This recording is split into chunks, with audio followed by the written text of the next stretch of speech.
Morning, everybody. 99.1 WGJY. We made it on there. We apparently did not log in safely, properly, whatever, right away. But we're there now. New toy. See this thing? This is called a microphone flag. Oh, you can't hear me when I'm behind the mic. It's got a mic flag. I can't. Anyway, now you can see Mastiff Media. That's us. All of us. You can see it unless you're listening on the radio. What's that? Yeah, they can see it unless you're listening on the radio. Oh yeah, well yeah. Yeah. Why do I see you but don't see you?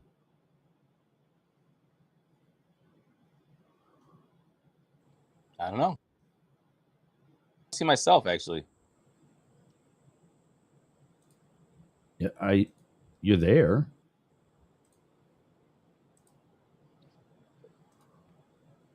Now I see me. There's Blake. And Matt disappeared off my dashboard too. I think he's saying you're not handsome enough to be on the screen, Matt. I would not take that. Sitting down. Yeah, I'm happy to have him. There we go. There we go. We're here now? We're all here. Everybody's here. That. It's good to see everybody this week.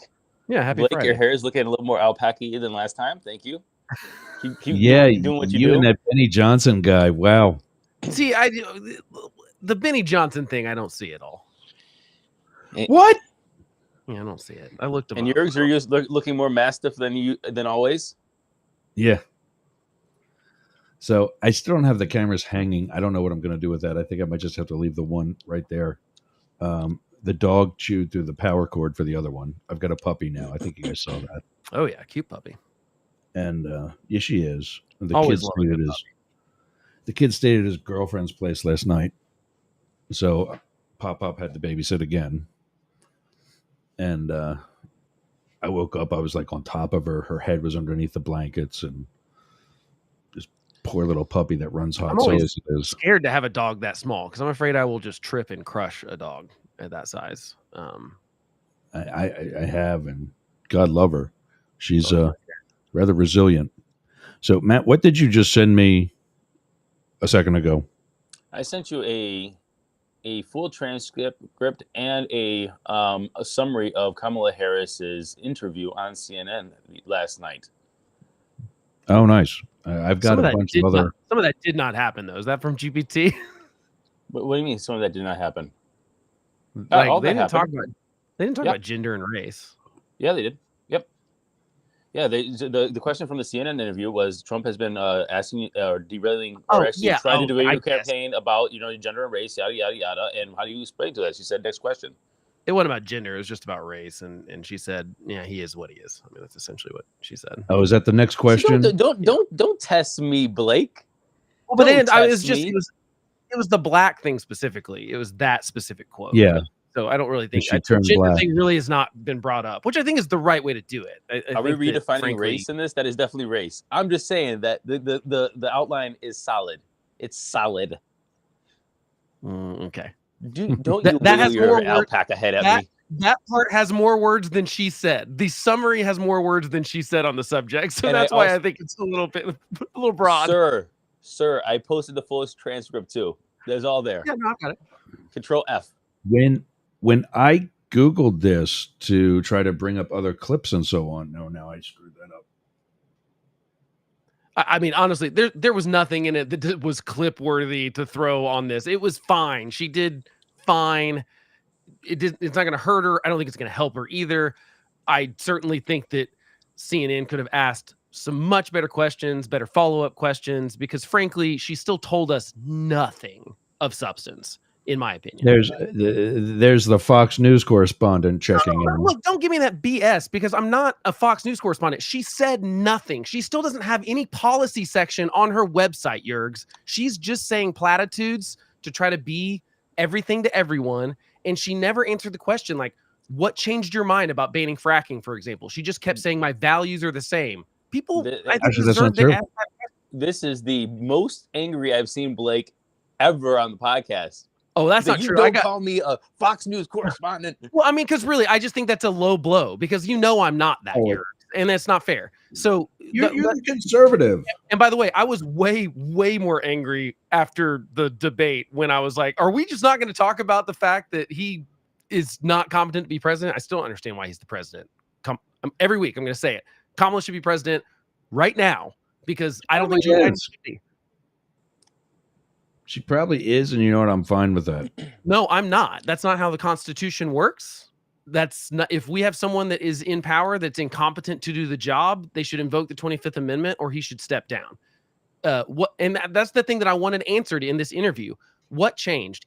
Was Joe Biden not fit to be the president for a second term, or was it because they were losing that they forced him out? It can't be both. It can't be neither. Sure, it can. No, like. If he's not well enough to be the president, be losing because he's an old man. Well, of course, but my point is, why did you push him out? Because he was losing, or if he would have been winning or neck and neck, would you have kept someone in that is not mentally capable? My point is, she's the vice president right now, and she has to answer the question: did you know he was mentally declining, or did you not?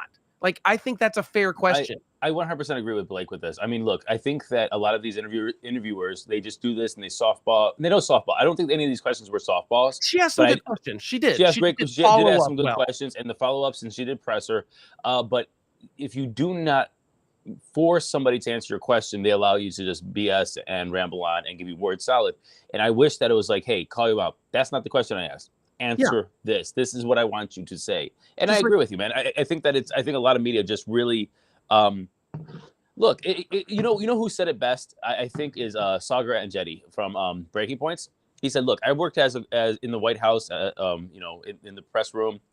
I followed the president around, and he said it's all about access. All you have to do is piss them off enough, and then you don't get access, and then you are irrelevant in the media. So you don't want to piss them off." And that's what you saw there is once CNN starts pissing them off, especially in this stage, then you're done. You're off the plane. You're off out of the green room, and you're not going to get any of that access. And so you saw them back off a little bit when pressed. But that's not what the press is supposed to do. The press is not doing their job. Okay. So here's the better question is how do we create policies or operations around the presidency so that the president cannot deny access? I'll tell you how you do it, because Obama tried to do it with Fox News. And do you know who stood up for Fox News? The other networks. They said, absolutely not. You're not going to deny Fox News come in here because they're part of the press too. That's the right way that it should happen. And then when Trump tried to do it to someone else, Fox News had their back. This has happened in the past, but post 2016, basically, it's just gone to crap. So they did this in the past. They actually defended each other. And they did it with Obama and Trump. And they said, this is wrong. You don't deny someone's access because they ask hard questions. And the point is, if they all asked hard questions, she'd just keep avoiding the press. The truth is the press is trying to do her job for her. Everyone's looking at most of the press. And I know I'm generalizing. I know there's right-wing press that does this too. And so what they're doing is they're filtering everything through the lens of, does this help or hurt the person that I want to win this election?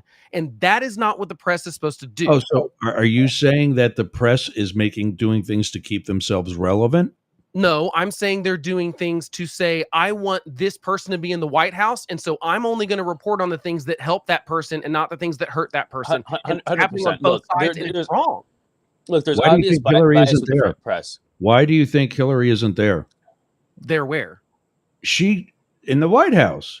She gave interviews. I was standing on the plane right aside of her when she tried to talk to the press about issues. No, yeah, and they wanted to know what color pantsuit she was wearing tomorrow. Not true. That's don't. I was there. Don't pretend that CNN was in the tank for Trump. Now, they got the ratings by talking about Trump all the time. The truth is, Hillary Clinton and Donald Trump both benefited in the primaries from getting an outsized amount of attention from the press. And that's really the reason that Donald Trump ran away with it. He got more free press than any other candidate. He didn't have to pay for it. He didn't have to spend as much as Jeb Bush because he was getting all the free press he wanted to. And to be fair to Donald Trump has never met a microphone or a camera he's not willing to get in front of and talk to. So I'm going to give Trump credit for at least going in front of the press. I will also give Trump credit for that as well. I mean, look, I think that going on Theo Vaughn, and here's the thing. And I hear, but there's excess. I think, and Trump excels at excess.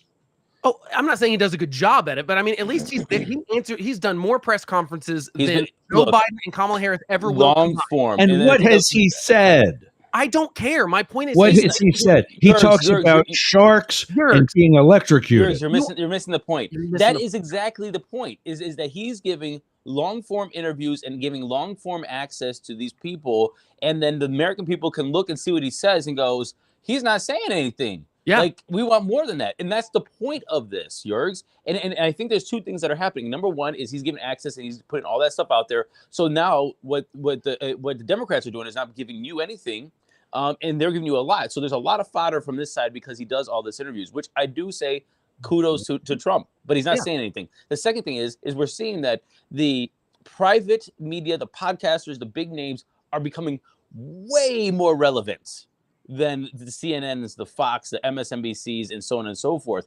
Theo Von, a stand-up comedian, had Bernie Sanders on one week and Donald Trump the next week. Yeah, and I can't tell you how much I effing appreciate that. No, but here's the thing. I appreciate it, but at the same time, they're not asking the tough questions that traditionally, like Tim Russert on Meet the Press would not let you get away with not answering a question back in the day. And we don't have that. That's why he's dead?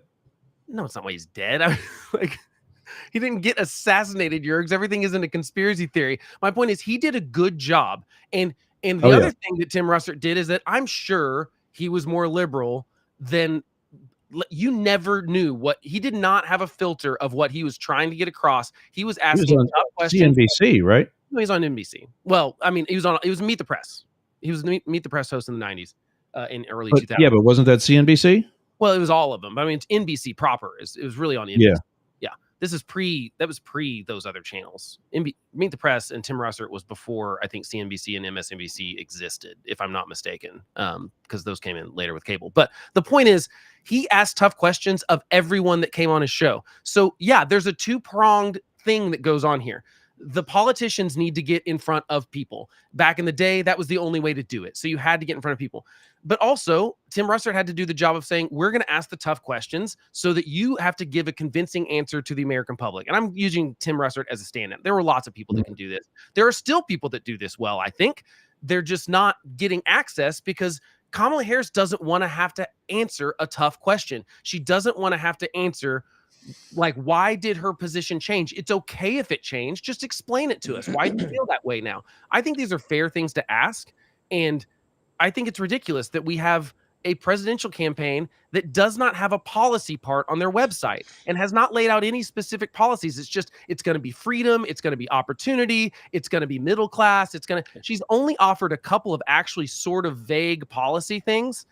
And I would like to hear more about those things. We're going to probably get to November with one interview and one debate. And that's ridiculous. I agree with you about pressing harder on questions. But look, the fact is I think that you still want a 1970s, 1960s media style, which is like, again, make media great again or something like that mentality. But what you get with these interviews is you get, I think, a little bit more than you get with those, hey, answer the question because I'm, whoever the hell. No, I like the long form stuff for sure. Is what you're getting is you're getting an insight of personality. You're getting shares of stories. Like when Theo Von was talking about cocaine addiction with Donald Trump, and he was there. You have somebody who's a recovering addict talking to Trump. You see how Trump is reacting to talking with a recovering addict. You can't script that. And now I think anybody who looks at that and looks at the mannerism, the humanity of or the way that you're engaging with this person comes away with something more than like, hey, do you think drugs should be illegal? Tell me what you think. How do we solve the fentanyl crisis? Tell me what you think. Take a stand. And I think that there's something more that comes from it. Now, again, I don't think Trump has said anything. He said, what did he say about being on cocaine? He's like, oh, the big heart stuff or something like that. Well, but I will say, I mean, like, I think it's like, what, dude? I think that was a moment though where you saw Trump, humanity in the sense that he has a brother that died of addiction, which is in explaining why he doesn't drink.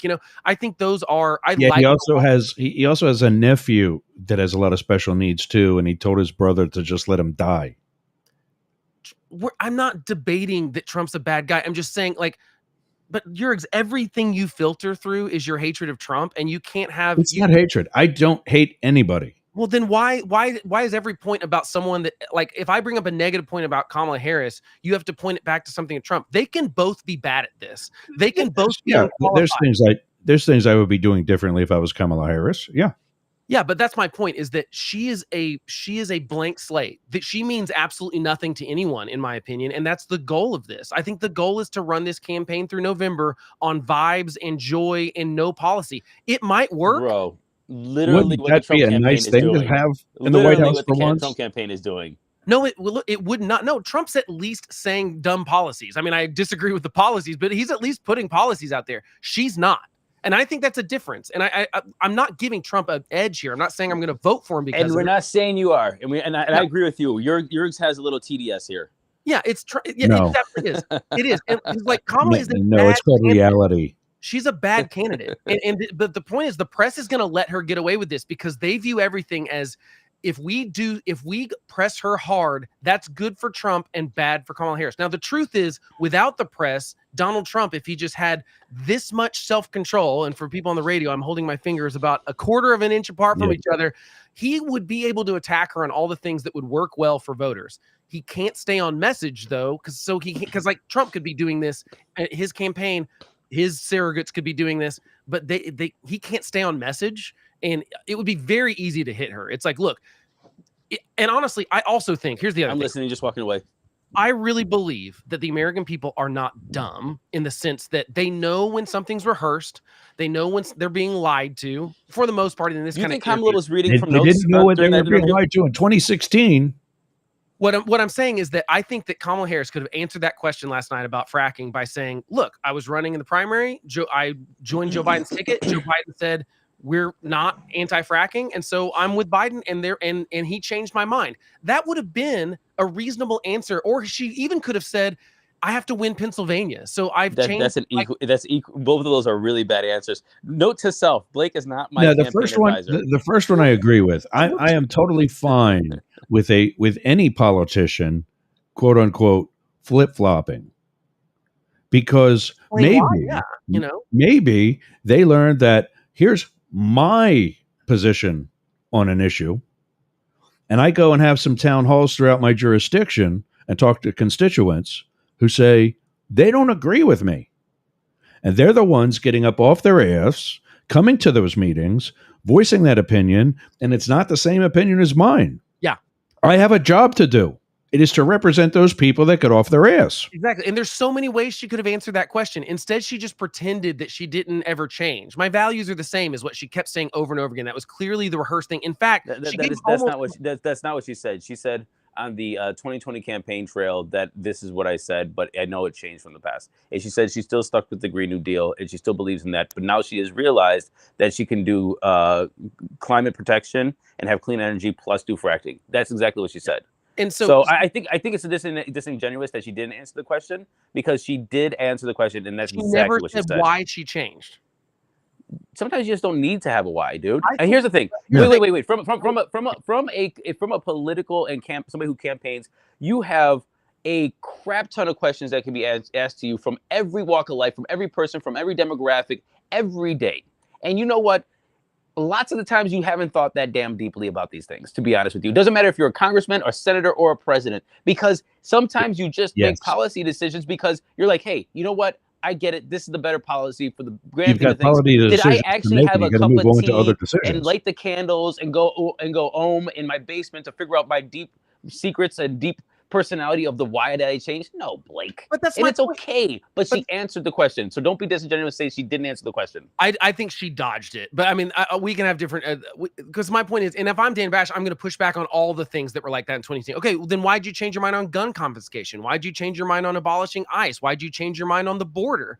Like, because these are all things that she's totally different now. Even though it's just her campaign saying she has a different opinion. She still does not have a policy page, like I said. But, she said in the last week that she wants to continue building the wall. That's a huge change from, I don't think that we should criminalize people illegally crossing the border. There's a huge difference there, right? I want to know what changed. Now we know what changed. She has to win the presidential election, and she was running in a primary last time.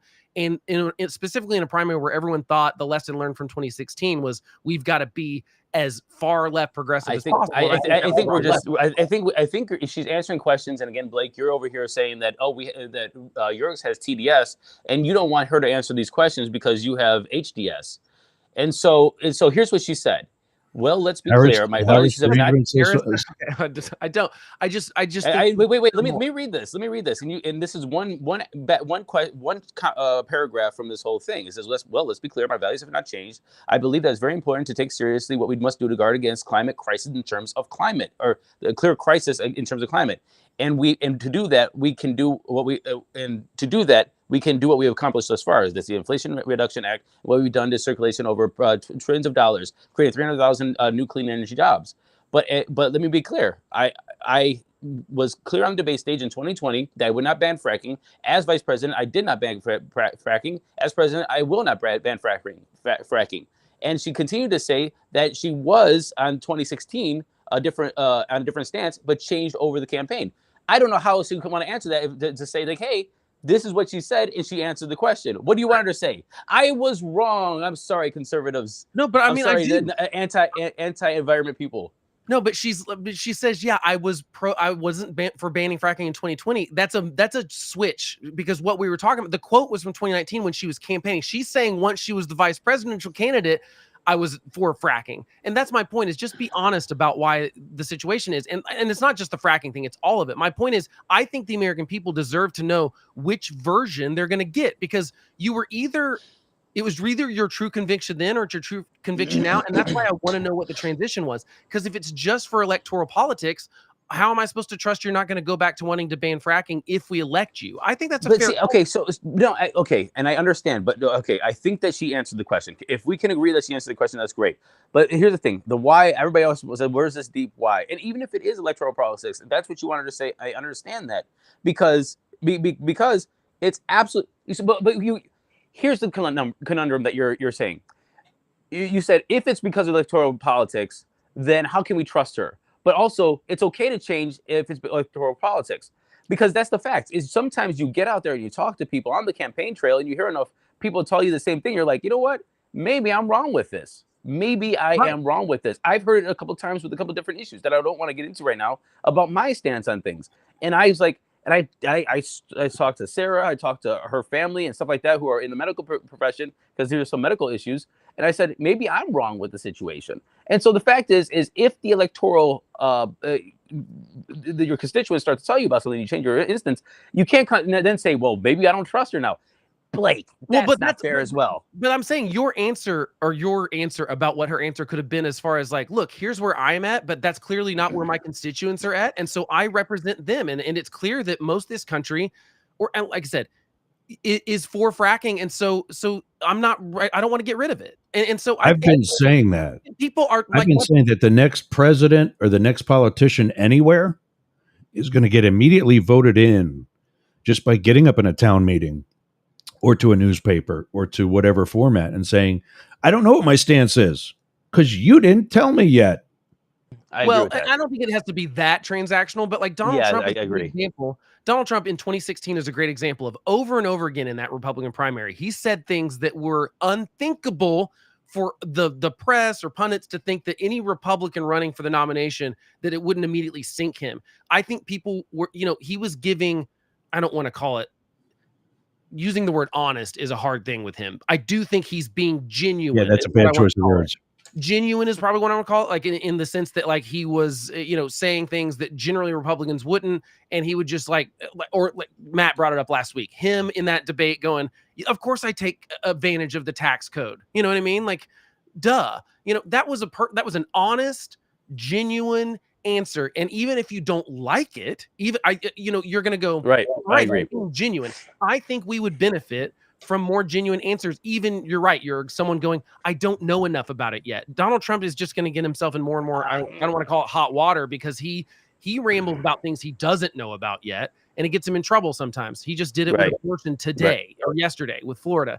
And so instead of just going, you know what, I have not looked into the wording of that specific proposal, I'll look into that and I'll get back to you. that would be, I think people would be okay with that answer. I would be okay with that answer from Kamala Harris on something that is like, for example, how are you going to fix blah, blah, blah, blah, blah. I'm having people look into it. We're weighing the options, and I don't have an answer for you yet on that. I'm fine with that. I would be okay with that answer more so than the sort of I don't want to call it word salad. It's more because it's not like she's not speaking. It's just not really to do often with what the question was. And I would rather see someone just be honest about it. And I think American people would reward that. There's one of the clips that I found where she defends shifting from liberal positions. Do you guys want to see that? Sure. Okay. Dead air. Oh, yeah. See, I know. Dead air. Hold on. More dead air. Here it is. Yours. I will say, do you know what I really, while you're pulling it up, do you know what I think was a mistake while you're pulling that up is I don't think Tim Walz needed to be there. I think it was, I don't think. Yeah, why was he there? Right. It's like, you didn't say anything, Tim. Extensive interview since President Biden dropped out of the race. Vice President Kamala Harris defending some of her shifting policy positions as she last ran for the White House in 2019. I think the most important and most significant aspect of my policy perspective and decisions is my values have not changed. On immigration, she was pressed about a 2019 primary debate where she raised her hand when asked whether the border should be decriminalized. Do you still believe that? I believe there should be consequence. We have laws that have to be followed and enforced that address and deal with people who cross our border illegally. She was also asked about her past positions on banning fracking. There's no question I'm in favor of banning fracking. Joe Biden will not ban fracking. I would not ban fracking. As vice president, I did not ban fracking. As president, I will not ban fracking. Harris, who also rallied supporters in Savannah, Georgia, is touting proposals to extend a child tax credit and give $25,000 in down payment assistance to first-time home buyers. So why didn't she take those steps during her first 3.5 years in office? Well, first of all, we had to recover as an economy, and we have done that. I'm very proud of the work that has brought inflation down to less than 3%. She also brushed off former President Trump questioning her racial identity last month. I didn't know she was black until a number of years ago when she happened to turn black. Same old tired playbook. Next question, please. What is wrong with him? Versus running mate Governor Tim Walz saying he misspoke when he said he carried weapons in war during his time in the Army National Guard, despite never being deployed in combat. Yeah, I said we were talking about, in this case, this was after a school shooting, the ideas of carrying these weapons of war. And my wife, the English teacher, told me my grammar is not always correct. Harris also describing for the first time publicly how she found out President Biden was dropping out of the race. The phone rang and it was Joe Biden. And he told me what he had decided to do. And I asked him, "Are you sure?" And he said, "Yes." Okay, I got a few problems with that. Generally speaking, how should voters look at?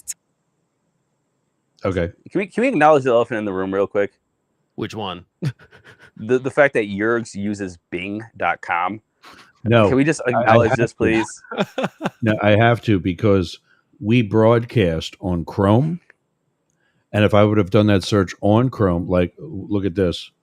I've got your Twitter posts on tabs on the Chrome that I'm using because it's easy. It's right here in front of me. Oh, you would see everything.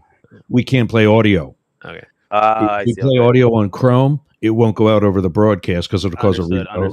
Okay, fair enough. That's a browser and not a search engine. But just well, yeah, that's the search engine that comes up on that browser, and I don't change it because I got important. Okay, so I got two problems with that. One, the dodge about, like, she kept saying we got to get away from the last 10 years. Democrats have been in control for 6 of the last 10 years. Like, does she not understand the math on that she's been part of the administration for 4 of those, or 3.5 of those 10 years? It's kind of a silly thing to pretend. Like, I think that she really thinks she's going to be able to go, the last 10 years have been a nightmare, even though I was in control. I was at the vice president. No. She's not talking about Congress. She's talking about the White House. She's been in the White House for 3.5 years. But not all 10 of them. But Donald Trump was only the president for 4 of the last 10 years. Barack Obama was 2 of it, and she was 3.5 of it. Okay, well, how did we do in the House for the past 2 years?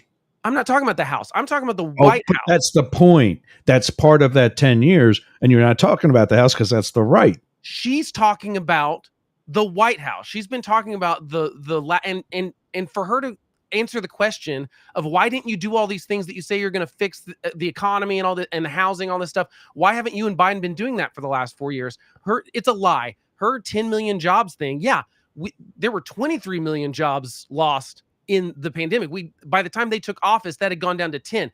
Most of the pandemic stuff most of it had gone away. I also don't believe when Democrats were the ones, it was blue cities, it was blue states that had the most restrictive stuff. This is trying to rewrite history to pretend that Democrats were on the right side of history on COVID. I'm not saying Trump handled it well, but the Democrats did not either. We've learned that the masks were BS. The social distancing was based on BS. That's not true. The COVID misinformation stuff that Zuckerberg released his letter we'll talk about later was BS. Most of it was wrong. The stuff they were calling misinformation wasn't. We were told the Wuhan leak was racist. This was Democrats. This was the media and Democrats that were pushing that stuff. And she's pretending that it wasn't the Democrats that wanted to shut down the economy. Go ahead, Matt. Trump shut down the economy. Go ahead, Matt. And then we got to take a break.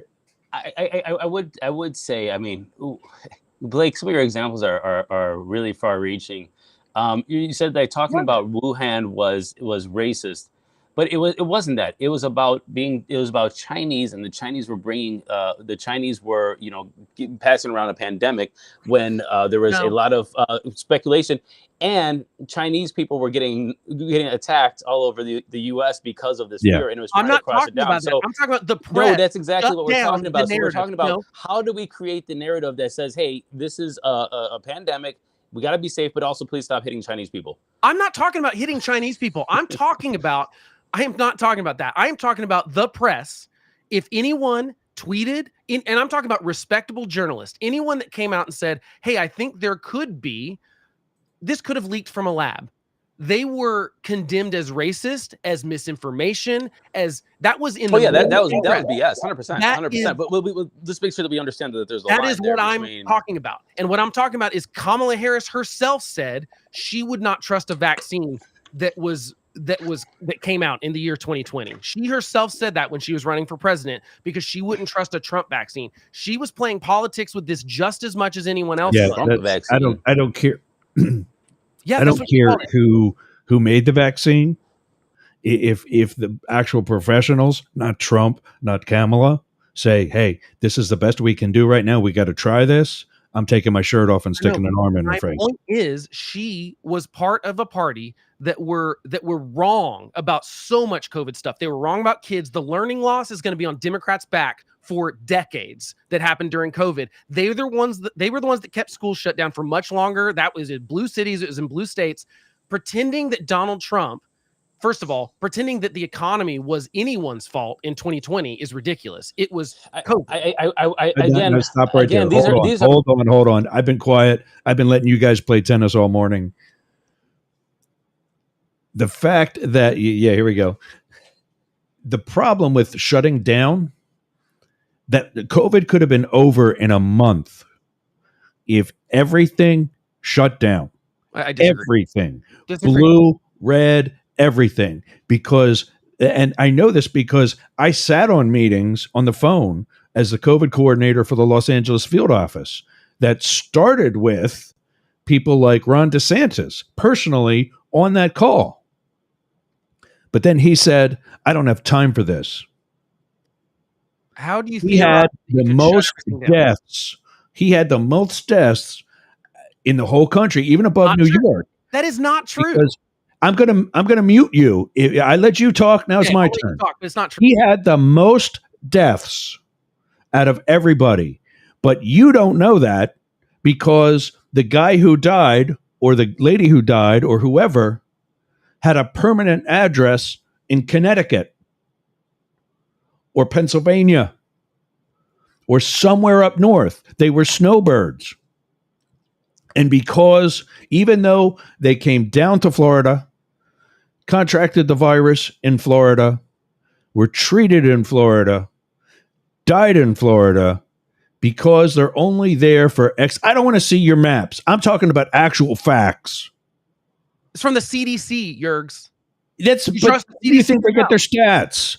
Where do you think they get their stats? Age-adjusted death rates. Florida is in the lowest in the country. Alabama, Where Alaska, do you Arizona, think they get their stats? Because Ron DeSantis is a liar. You're a conspiracy nut job right now. I'm not. This is from the CDC. His own people said it on these calls.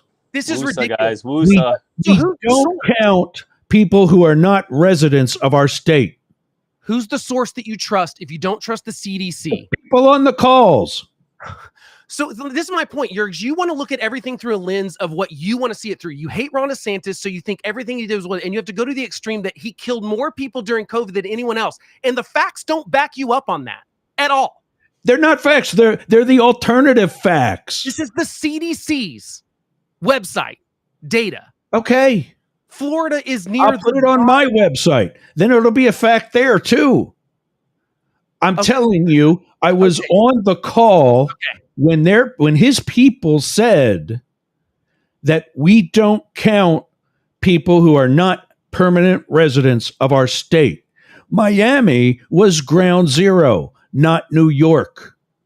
This virus came to this country because an Iranian businessman brought it to Miami International Airport.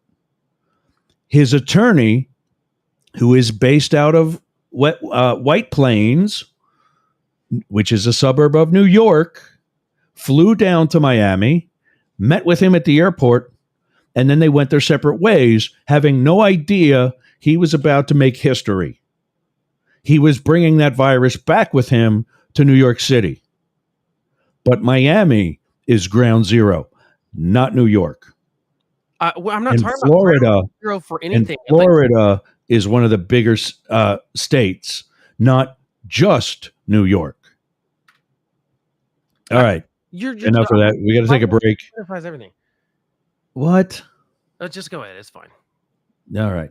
99.1 WDJY. I think we're still with them. Yeah, we got 20 minutes there.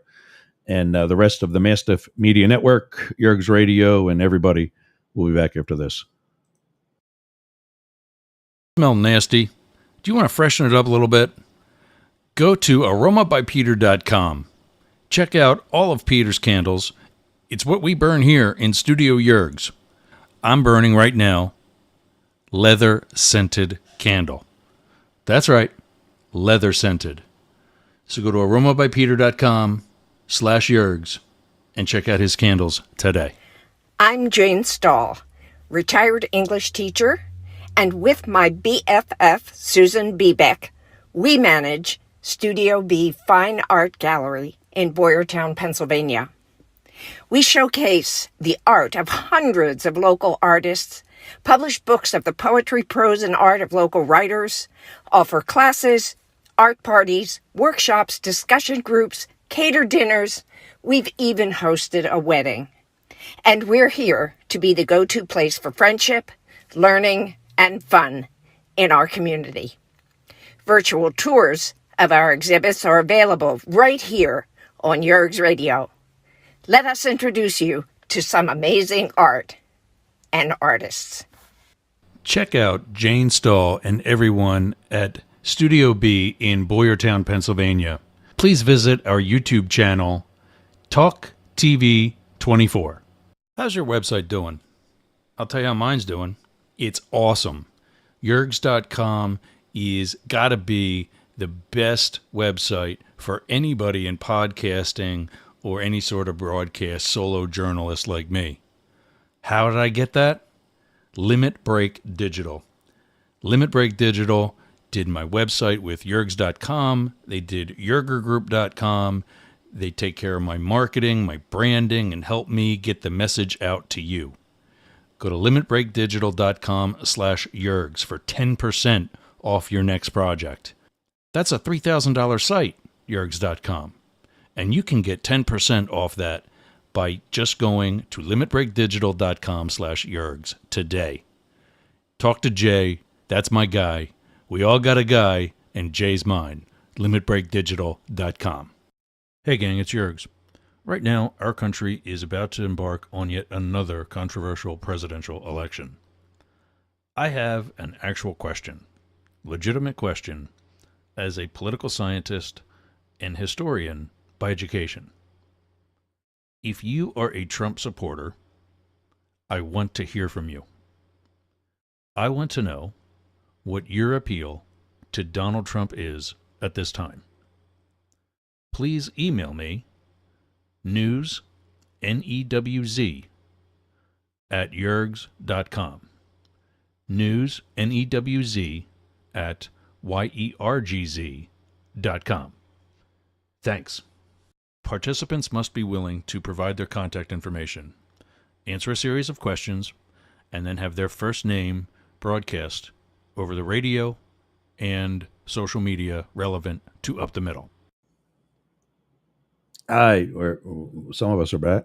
Where'd he go?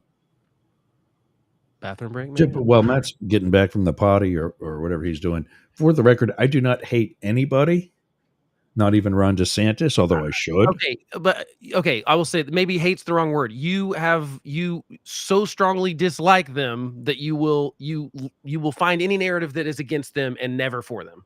I've never heard you say a positive thing about Ron DeSantis or Donald Trump. No, they're both asshats. Period. That's fine, but you don't sugarcoat it. But I mean, but I'm trying to be a nice guy. Saying Yergs, and I just don't like when people make up facts. I'm not making anything up. I'm telling. Okay, so maybe by me saying the most was aggressive. No, it's not even close. They're at the bottom. Look. No, I'm not looking at that. If we take the people who died in Florida, but do not have a permanent address in Florida, and add that to the statistics that you don't have, CDC's not tracking. That color of the state of Florida will change drastically. Okay, New York. I'll put it back up here. I don't know if it's big enough. It's probably not big enough. New York had a death rate in 2020 of 139 people per 100,000 people. Florida had 56. I get that. Well, but those stats, you can do anything that you want with statistics. You're saying 3 out of every 4 people that died in Florida of all murderers once drank milk. No, I mean, but that's not what this bode well for the dairy industry. That's not correlation and causation. You are trying to mix up scientific. Yeah, people do that all the time. That's not what's happening there. This is the recorded number of deaths in a state. But where do they get it? Well, I mean, they get that data from the state. So you think Florida? I'm telling you, Florida did not count people who were not permanent residents of the state of Florida. So you think 3 out of every 4 people that died in Florida didn't live in Florida? I don't know what the actual number is. Well, that's what the number would have to be for it to be higher than New York. But I don't know. But it's you've got to show me numbers, Yergs. You can't say these numbers are wrong without showing when the numbers are fudged to begin with, and nobody's done anything about it. No, but this is what bothers me. There's no numbers to show anymore. There are numbers. I'm looking at the CDC's website, which I don't even think. I mean, I don't even know that the CD. I would agree sometimes that the CDC's number, but I mean, we've got years. This isn't even in the moment. This isn't like we're not in March of 2020 trying to track this. This is years later. I can look year by year. I can look at 2020, 2021, 2022. In Florida, look at this, is at the bottom of the list. And you think that they somehow covered but you're that not up. Hearing what I'm saying. Those numbers compiled by the CDC. I mean, I am hearing they don't have a representative there with a clipboard and a pencil, making slash marks with each dead body. They get those numbers from the state. But that is conspiracy theory nonsense to claim that. No, it's not. I'm telling you that I was on the call when the representatives of the governor's office, because the governor himself was too busy, said, we do not count people who die. We do not count deaths if they're not a permanent resident of the state. Well, which means that they come to Florida for the winter. They die in Florida. I don't believe that. Because they contracted it there. They get shipped home to their home state, and it's counted there. Okay, there would be a discrepancy. I'm sure the CDC looks at the total number of death certificates that were issued in the state compared to that. I mean, I don't know the data. I'll dive into the data. My point is you would have to show me a data source that shows me more people died in Florida than the CDC says. All I got right now is that I'm that source because they said that on the information calls that I was on. You'd have to show me that there were 3x the number of transcripts of the call. No, I'm not talking about the call. I'm saying you would need to go show me 3x the number of death certificates in Florida. I'm not gonna when I'm getting that information from a staff member of the governor's office. No, I'm going to take their word for it. Saying these numbers are lies from the CDC. My point is, show me a number that's not that, then, and I'll believe it. But you're saying I was on a call and they said they don't count. How do I go get that? I've got playlists on Yerg's Radio that are playing episodes from months ago. I haven't downloaded Daily Crypto News all summer. Then don't make a claim. If you want me to go to Tallahassee and get death certificates of people that are dead? They're coming back. If you're going to make a claim, everybody down here knows that Ron DeSantis is a liar. He's a poor politician. He's a snake. You don't get to say that someone lied. His own supporters don't like him. I don't care about that, Yergs. I'm saying you don't get to make a claim that Florida, the state of Florida, is lying about the death numbers. Yes, I do. I was there when I heard it. That's not, no. I get the yes, that's witness testimony. No. I'm the guy that testified in federal court, not you. I know what hearsay is. I want to know. There'd have to be a data trail that would show that there were more deaths in Florida. I don't have time to go get that. Then don't make the claim that they're lying about. I'm making the claim because I was there when they said that it's not going to be accurate. I don't think that's good. I don't think this is good information for people to just spout something off like that without being able to. I'm not spouting anything off. I was there. You're saying that it's firsthand knowledge. Okay. When that staff member said that we do not count deaths that happened in Florida if they were not permanent residents of Florida, we send them home. Okay, so who is summering in April who's wintering in April in Florida? A lot of people. Okay. The point is, they're here till almost June. Okay, I'll figure out where these numbers are coming from, but my point is, I don't think it's true what you're saying is that Florida had the highest number in the country. They would have had to lie about. I said that was aggressive. So stop. Get off that. Don't say it then. Don't say that I hate people that I don't hate. Okay, well, you are always against those people. My point is, you're at least. I'm always against those people because they're both asshats. My point is, you don't have an objective view of anything Ron DeSantis does because you don't like him. Same thing with Donald Trump. You don't have. No, that's not true. And you're pretending. That's not true. You're not.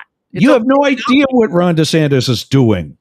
Don't tell me what my view is. I have spent my life being impartial. It doesn't feel like it when you make the tell me what my view is. It doesn't feel like it when you make a hyperbolic claim that Florida had the highest death rate in the country when you know it's not. It doesn't feel like it when you say I hate somebody that I don't hate. Okay, I apologize for saying hate. I won't say it. I took that back as well. So stop repeating it. Okay. This is just, to me, it's just not. I was there when the staff person said, we do not count bodies who came to Florida healthy, contracted the virus in Florida, treated in Florida, died in Florida, got shipped back home to be counted up there. Well, I'll look at how the CDC tracks. That's why Florida is so low. Okay. I'm telling you, that map that you have, Florida should be a different color because of the fact that there were more people that died here than what that's showing. What that number is, I don't know. I don't care because what's going to happen is nobody else is going to care either. Like Kamala says, we're moving forward happily. I think what happened in the past. We down here in Florida know Ron DeSantis essentially lied about those numbers while he kept the state open and we were all healthy. That's not true. I think that this is the Kamala's need to move forward is a way to not have to talk about any of the bad things that the Harris-Biden administration has done. Okay, that's the reason she doesn't want to talk about it. And my point is, I think we do need to talk about the mistakes that government makes in the past so that we can correct them in the future. And so, you mean like electing Donald Trump? I don't want to elect Donald Trump. That's why All right, then.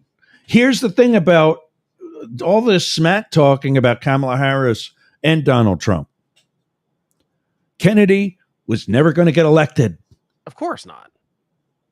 Shocker to some people, but I just saw while I was prepping for today, one of the things that floated across probably Bing was that the state of Georgia is putting Jill Stein, some dude that looks like Booker T. Washington, and I'm not saying that to be an ass. I'm telling you, that's who I thought it was. It's Cornel West. Yes, that's it. Yeah. And all these other no names on the ballot in Georgia. They're allowed to be on it if they meet the ballot requirements. Now, don't you think that should have been happened? You know, I don't know. Back at the deadline. This is when the deadline of all the ballot stuff happens is in August. This is normal. People start printing the ballots in early September. This is normal stuff. Like that's why. So you're saying they were already all summer. Those people were on the ballot. I don't know. I mean, I don't know enough about, I don't know enough. I just know that like the permanent, like the deadline for ballot stuff is in August. I know that because like, if you notice, like RFK Jr. missed the deadline to get off the ballot in some states, but made it in some states. So it's different state to state, obviously. And honestly, and sometimes it's even county to county in some of that stuff, because obviously every county has different elections. But that's why RFK Jr. will be off the ballot in some states and still on it in some states, because those deadlines are different. He dropped out after, so I think he's still going to be, I think he's off in Arizona, but he'll still be on it, I think, in Georgia. I can't remember. I think he's on in Georgia because that actually hurts Trump or some whatever. Well, and we'll see. We'll see what he hurts or helps. My point of bringing that out, that I'm just seeing that article today, is I think, I mean, would you consider Jill Stein to be a little bit more left-leaning? Oh, for sure. But I don't think that I don't think Jill Stein or Cornel West, they've done this several elections in a row. They might get at best 1% of the vote. And it seems to mostly be people that are going to vote for third party and no one else. It's very low propensity. It's kind of protest vote. It seems like mostly what they're getting is people that go, I don't like the two parties. It's libertarians. It's kind of people that just hate everyone. RFK Jr., I think, was more of a threat to Biden when it was originally Biden, maybe Trump. It really did blow in the wind. I think post Kamala Harris becoming the nominee, you saw about half his support drop off in the polls, which to me showed that like half of his support was Democrats that really didn't think Biden should do it again. And once it wasn't Biden and it was anyone else, they went back to the Democratic Party. Left. It's so hard to know what are there now. Yeah, it's hard to know. Might be Trump supporters anyway, but the reason I think it will help him just teeny tiny amount. I don't know, but like Georgia was 11,000 votes last time. It might be enough to swing it to Trump in Georgia. It might not be. It's hard to tell how many of those RFK Jr. voters are still double haters of both parties. She was the first Democratic candidate for president to campaign in southern Georgia since Bill Clinton. Did Biden not? Well, I guess no, Biden, 2020 not was southern Georgia. He went to Atlanta. Where he played the numbers. Yeah, I mean, but she's in Savannah and on a bus tour across the southern state of Georgia. Well, I'll tell you for free, as a black woman, she can be glad she got Secret Service. She's in North Carolina too, which is, was not considered a winnable state a couple months ago. And now it's leaning. It's leaning. I mean, it would still be hard, but I mean, they're clearly going to the places. And here's where my argument with you about polls not mattering. I mean, the reason they go to these states is because those polls have tightened, so I mean, the campaigns at least believe the polls. So I'm going to I think they're reacting to it. I think they do other things. Well, I mean, I think they're right. They do their own polls, right? Well, of course. Yeah. I mean, but that's my point is they have their own internal polling, but it's obviously lining up with the public polling is too, because they wouldn't be in North Carolina if they didn't think it was in play and actually in play. Like they're not gonna at this point, with this short of a campaign run, with only having a nominee for 30 days or 38 days at this point, you're not going to waste any time in a state that you don't think you actually could win. It's right. Just, Hillary Clinton made that mistake. Exactly. Well, except she made the mistake of not going to a state that she was going to won. She could have won. And so, yeah. So you're going to see them only.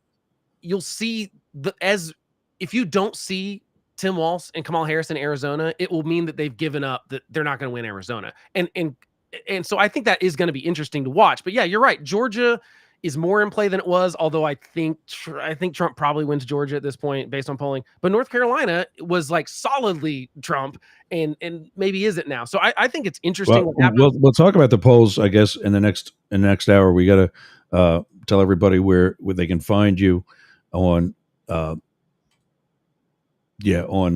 WDJY. We're going to be signing off there in a minute. Matt Diemer can be found at matt@dailycryptonews.net and info at diemerforcongress.com, DIEMER for Congress.com. Blake can be found at thehomelessconservative.com. He's got a home here. He's not totally homeless. But I also have a real house, just for clarification. Some people have thought I'm actually homeless. I'm not. That. And of course, also you can get us all news, NEWZ, at Yergz, YERGZ.com. We got to go into music and so on back and forth so that we sound good coming on to 99 or 1490 and saying goodbye to 99.1.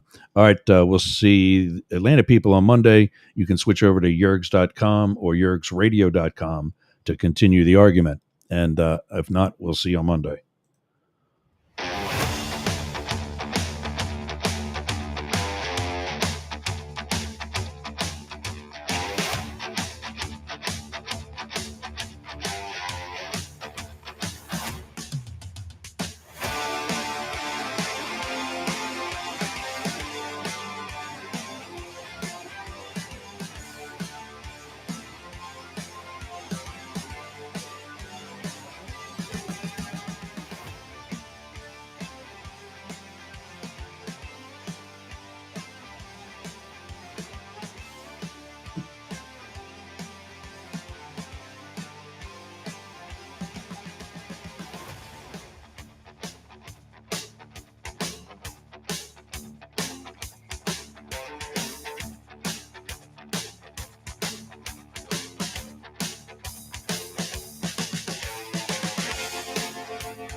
Hey, gang.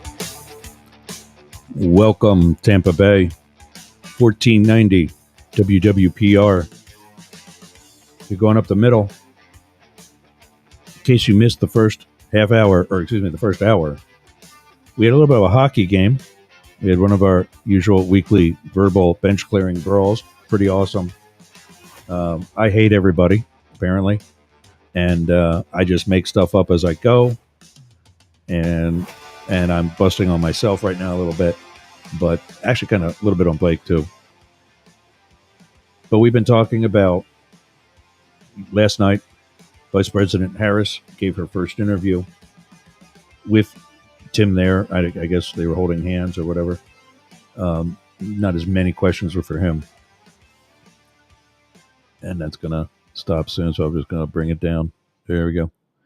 Not as many questions were for him, but finally, everybody got their wish.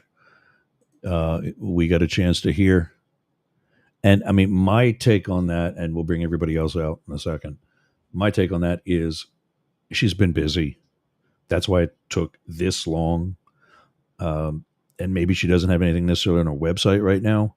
But I think with everything that's on other websites, you can pretty much guess what hers is going to be. Let's bring out the guys. Blake Fisher is joining us. He's the host of The Homeless Conservative. He's here with us every Friday, as is possibly the next congressman of the 7th District of Ohio, Matt Deemer. He's also the host of the Daily Crypto News, both of which coming to up the middle during the rest of the week. Oh, what do you got? You got your Make Congress Work Again hat on? There it is. Yeah, so I was thinking while we're on that for a second, I was thinking this week about, the news that I do without you guys on Monday through Thursday. And I'm like, dude, why don't I put their clips like Blake's shorts? Because Blake, most of your episodes are like an hour long also, True. Right? Yeah. So, but I mean, I could, show I could talk behind your back about you, put your clips up and say, oh, he's such a moron. And feel free. And he's the one making things up this time. And then that'll force you to listen to me. Hey, I like to cite my sources. Yeah. And that's the point. Speaking of which, you can get our show notes where we give you the sources that we talk about at yergs.com. I got a page open right here that I'm filling out as we go. And you'll see all the links that we talk about today right there, which means they're going to get that one from Bing. I'm getting grief about that too. And then also, we're going to start including daily crypto news. Matt does a thing every day where he talks about cryptos and other cryptocurrency and kind of tech money stuff. I guess that's the easiest way to explain it. You can tell I haven't been listening to it for a while. I don't even have the lingo down anymore. But Matt's been. How long have we before that? When did you first start letting us use that for like the news, the other news sections? I mean, was it the spring or was it before that? It has to have been a year. Yeah, I think so. It had to have been a year. Yeah. Hey, you guys, So- want some quick numbers that I just ran on Kennedy, by the way? Because there is a poll out now that shows that 64% of people were not swayed to Trump by him getting out and endorsing Trump. 19% now view Trump more favorably because of the endorsement. But that would be, he was only polling at 4.5% nationally. That's 0.8% of people that he could have possibly moved to Trump. That might make a difference in Georgia. I don't think it makes a difference. And that's assuming that Trump has the same coalition of voters that he did in 2020. But I don't think that's fair to assume at this point. I think he's lost people. So I don't know that the Kennedy thing. I've been saying it. I don't think November's going to be close.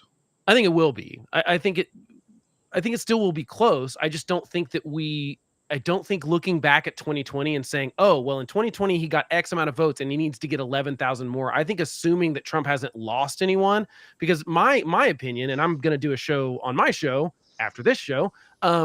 My theory is that embracing the kind of kookiness of RFK Jr., especially like an endorsement is one thing, but then to like say they're going to be on my transition team, I think you might turn more people off than on by doing that. So and earlier this week, Matt said we got to talk about. I'm brain farting now. I'm going to scroll up if Matt doesn't think of it himself. Tulsi, can you hear me? Yeah, Tulsi. Yeah, and it's sort of similar with Tulsi. I don't think she's. No, I just heard that. Were you saying it? Yeah, it just kind of cut out for a second. But yeah, I don't. I think I don't think she brings much. But what do you think, Matt? Do you think it helps him? Do I think that Tulsi helps Trump? Yeah. And RFK? Yeah.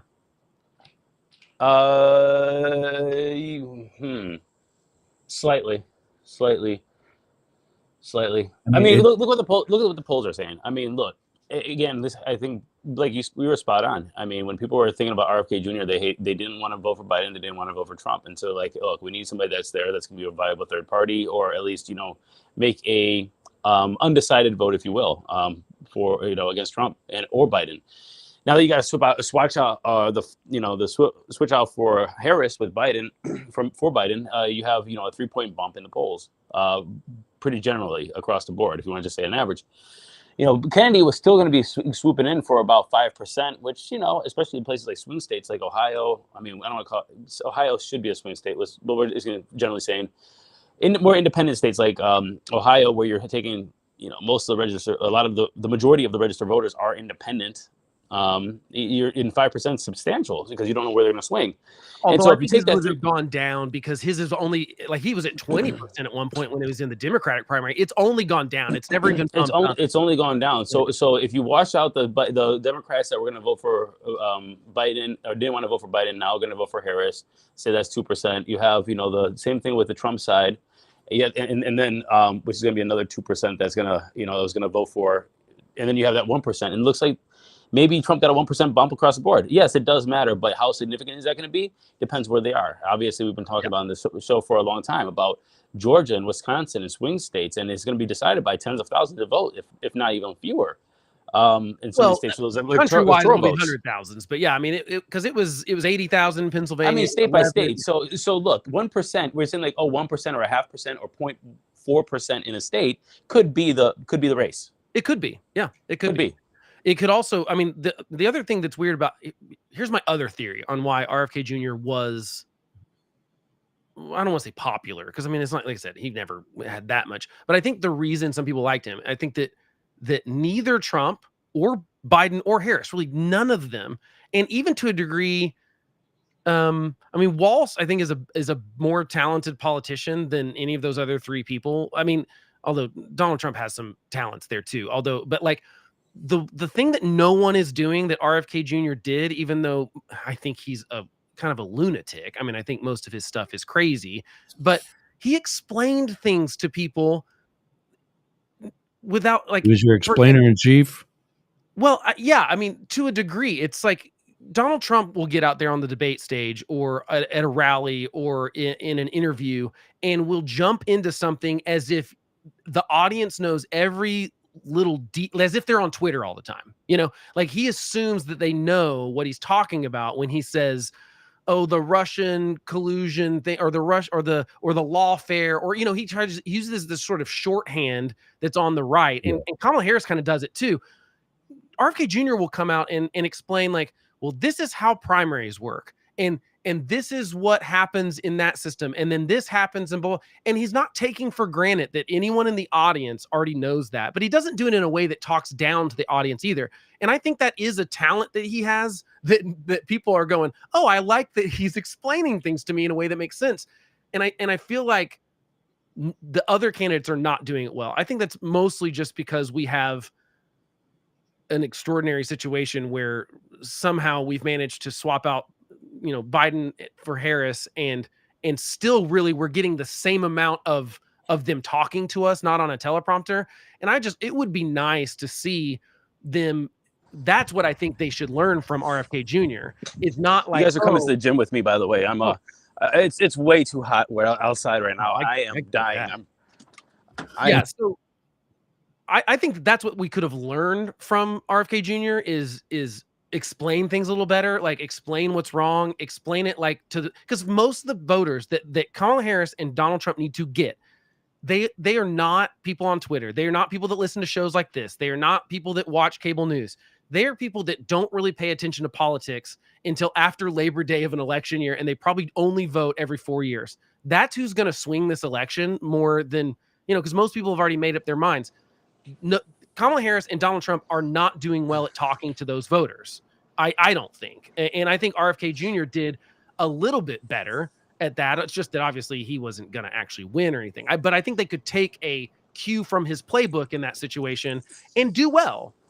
I'm not sure that either one of them can do that, though, because Donald Trump doesn't care about the issues. He even from a note card basically said, they want me to talk about the economy, but, I think it's boring. And I know you want to get to the it's kind of like it's like seeing an old band lately. He just like goes to the hits and talks about like He doesn't want to stay on message.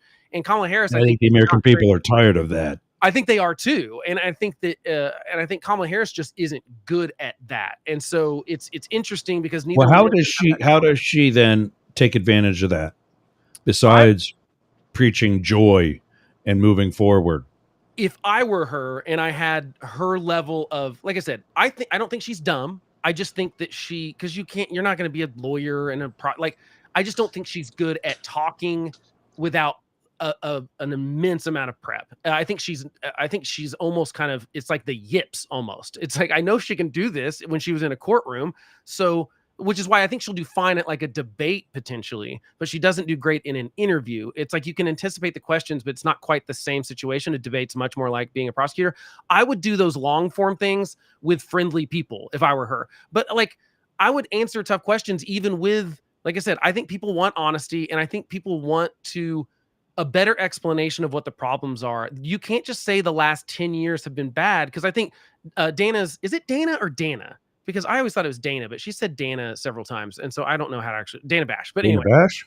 Yeah, I thought it was Dana, but I think it's Dana. Anyway, the point is she asked a good question of, yeah, but she followed up one of the questions in the interview with, okay, but there's a lot of people that feel economically they were better off under Trump. And so how do you, what's your explanation there? I think that's a good question. I think she needs to have an answer for that question, because that is who she needs to win over, is people that go, my wallet was thicker. They're not paying that much attention to stuff. They don't understand really economics or inflation and stuff. Someone needs to explain to those people like what the problem is and how to solve the problem. And Trump's certainly not going to. There has to be something more going on than the Kamala Harris to Trump thing for an hour and 15 minutes. No, that's fine. We can talk about there has to be something else.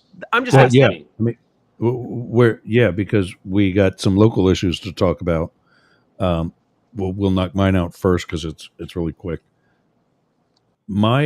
Growing up as a kid in Pennsylvania, we always spent Saturdays or some days during the week when we were at day camp as, younger kids or whatever, at the Boyertown Pool. This public pool in our hometown is the same pool that my dad grew up going to. He's 72 years old.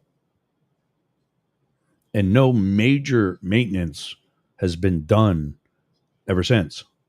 So much so that it's now closed. And the borough is at risk of losing the entire thing because they can't maintain it.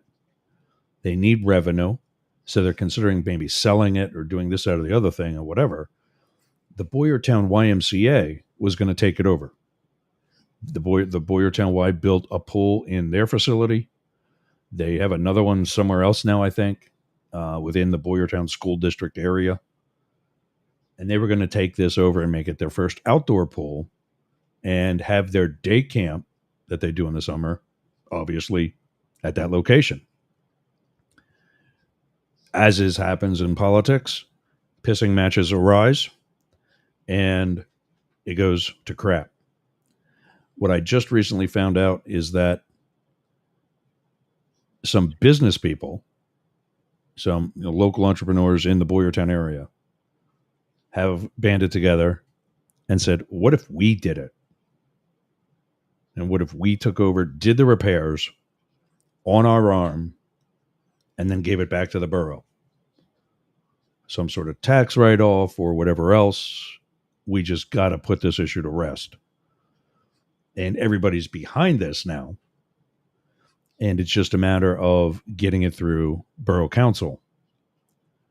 I've got an interview later today with the mayor and with one of, I know the mayor, that sounds important, but she has, it's after she gets home from work, which is not City Hall.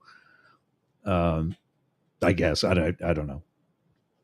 But most mayors in this country do not make very much money. I mean, it's not all Chicago and New York. It's I think our mayor gets paid $12,000 a year or something. It's not. Yeah, a lot of it's a pretty much volunteer position. Yeah, Jorgs, I sent you a link. We're having that conversation in a couple of cities in my district over here in Ohio about just public use facilities that are going into disrepair or have been neglected because the city either didn't pay for it or can't pay for it.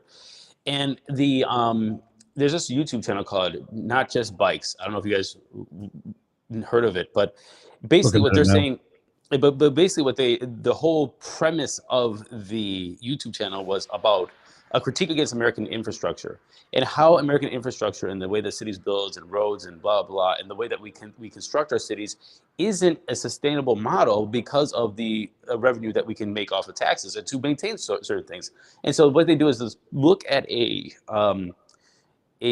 comparison in different places of the world or just the city itself and saying like, this is what drains the money. For example, roads. If you have a city of 20,000 people, which we have here in Bay Village, is about 16,000 some change. And you have, miles and miles of roads that zigzag throughout the city, but you have a tax revenue of 16,000 people. How do you actually maintain those roads? Then how do you maintain your pool and your library and your all these different things? And that's when the state and the federal comes in and blah, blah. And then you have to make, decisions of where to spend said money. Bay Village is lucky because we are a pretty prosperous little city, but there's other places that don't have those, don't have that, like either tax base, the size of the city, that or just had like the decline of industry because of jobs moving, plants shutting down, and so on and so forth. But so they built it off of a certain population and tax revenue, and then they just don't have that anymore. And now it's not sustainable because of the way that these cities were structured. Anyway, sadly, your situation is pretty common. Mm-hmm. Yeah, and it's complicated too by the more and more unfunded federal mandates that come down to municipalities too. I don't know why I'm struggling with that word, because it's like the federal government says, oh, you've got to install, if you ever work on a sidewalk, you have to install a ramp, and even if that ramp is going into grass, you have to do it. So I mean, that's another thing that like a small town has to do, or they get in trouble with the federal government. Even if so the very little money they have then goes to a thing that, I'm not saying those are necessarily bad things, but when they're unfunded and it's just like, you have to do this or you're breaking the law or breaking some, some guideline by some 3-letter alphabet bureaucracy, then that's also being, and yeah, when you're a big city, those might be a headache or something, but it's not overwhelming the budget maybe. But yeah, a smaller town or sort of a dying city or even a dying part of town, that can be a problem. It's old school. It's an in-ground pool. It's huge. I mean, there's Olympic length lanes. It's like a Z-shaped thing. The one part is shallow. The other end of the Z is the deep end, a diving well. And then the long part is an actual lane where they have, competitive swim meets and so on. But concrete showers, locker rooms, the concrete brick openings. Yep. Oh, yeah. I could totally see exactly what it looks like. You can, you just, say one thing and it echoes, and they both froze. I'm still here. I'm interested to see. Check out this channel, Matt, because hold on. You guys froze. So okay. Matt was talking about locker rooms, and I said, yeah, that was it. And then you guys froze. But point being, we're going to hear more about that. I'm going to be on top of that, and we'll have it during the week, maybe here as well. And let me add on to that for 1 second. If we can do 5 more minutes on this topic, because I think it's very interesting. Because I do want to. We're going to move into yours next. So go ahead. Okay, cool. But I just want to talk about this 1 more second. Is that one thing that you do here, and I don't know if you guys go to a lot of city council meetings and whatever, but one thing that you hear is a bunch of keep up with the Joneses between cities. That city has, pickleball courts. Why don't we have pickleball courts? That city has a community gym. Why don't we have a community gym? And I was thinking about this because I would love to have a community gym here in Bay Village because I had one in Twinsburg. What gym are you in now? Huh? What gym are you in now? I'm in my gym. Home gym. Yeah, my home gym. Where do you live? I live in a house. It took you 10 minutes to get there. It's like you walk down the street. It's called a driveway, sir. We have those here. This is in Florida, where alligators alligators in swamp take up half of our real estate. We have driveways. Hey, and we have I'm yards. on the coast. I got salt water. I don't know if Jurgs got to get to Pennsylvania more to see what actually America looks like. Yeah, I love walking around here at night. I'm sweating because it's still 90 degrees at 2 a.m. But I do want to say that we all have we have these conversations, and a lot of cities advocate for these public uses or public goods that then can't be funded in the future because they want to keep up with the neighboring city, and they want to make it. And I saw this with pickleball courts. I saw this with basketball courts. I saw this with all kinds of different. What's the sport du jour? And then of course these, and then if you have a pool anymore, now you have to have a slide in it, a water slide, because other people have the slides too. And actually, now they're starting to go away because of liability, which is dumb. Now they're going away because Boyertown took that slide away a long time ago because they couldn't afford the insurance. Yeah. Same thing with a high pipe. So you have all of this, and then what this does also, because we wanted a community gym, and I also have a subscription to my local gym, which is if they open a community gym, that local business is gone. Yeah. They're going to be struggling because honestly, I would want a brand new gym that my taxpayer dollars pay for than paying $50 a month for that place. Honestly, that's, So it's like we have this thing, and then let's take this over, which is a Kamala Harris conversation, because I think this was very important that we did not talk about. Every policy that she mentioned was, how do we give taxpayer money back to, or how do we give money or something back to people, right?